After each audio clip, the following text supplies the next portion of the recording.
A machine learning model that can update its learning as it is exposed to new data is described as being dash.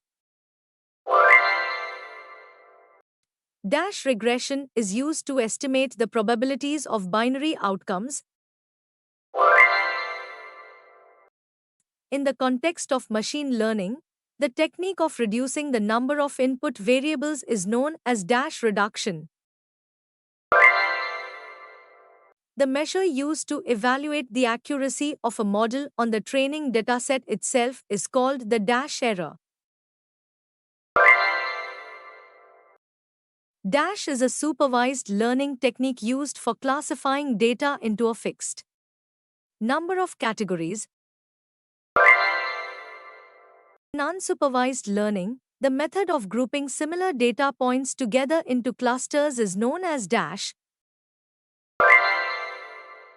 Machine learning task of predicting a continuous value rather than a categorical label is known as dash. A high dash in a machine learning model indicates that the model has memorized the training data rather than learning the underlying pattern.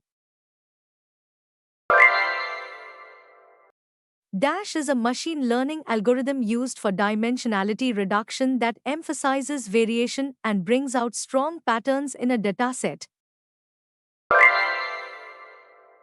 In machine learning, the process of fine-tuning the parameters of an algorithm to improve the model's performance is known as dash tuning.